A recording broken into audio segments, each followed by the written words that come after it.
Hi friends, ఇక్కడ నసీం దగ్గర అయితే హోటల్ అయితే ఓపెన్ చేసినారు. ఇక్కడ దోశ మనకు పొద్దున పూట బ్రేక్ఫాస్ట్ అయితే దొరుకుతుంది. ఇక్కడ ఇడ్లీ గానీ దోశ గానీ ఇంకా కొత్తగా అయితే హోటల్ ఓపెన్ చేసినారు కాబట్టి అన్ని అయితే పెడుతున్నారు ఇక్కడ. అలానే మధ్యాహ్నం పూట అలానే భోజనం అన్ని అయితే దొరుకుతాయి ఇక్కడ. కొత్తగా హోటల్ అయితే ఓపెన్ చేసినారు. అందరు విజిట్ అవ్వండి. ఇక్కడ హోటల్ ఉన్న వాళ్ళైతే దోశ చట్నీ అయితే సూపర్ గా అయితే ఉంది. అలానే నేను వాళ్ళ కాంటాక్ట్ నెంబర్ కూడా పెడతాను, ఖచ్చితంగా విజిట్ అవ్వండి. ఎవరన్నా హోటల్ ఉన్న వాళ్ళైతే తినండి. ఇక్కడ బాగుంది చూడండి టేస్ట్. ఇప్పుడు చూస్తున్నారు కదా అమెరికన్ కాలేజు, అది నసీం దవార్ అన్నమాట. నసీం ఆపోజిట్లో యూనివర్సిటీ కాలేజ్. ఇట్లా వస్తే గిన ఈ దవార్ నుంచి ఇట్లా వస్తే గిన మీరు అక్కడ ఫోక్తా హట్ తీసుకొని ఇట్లా వచ్చేస్తే గిన ఇది హోటల్ అన్నమాట.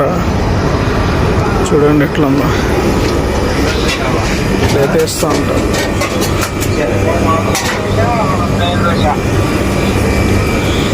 ఒక ఎగ్, ఒక ప్లేట్ బాక్స్లో ఒక ఎగ్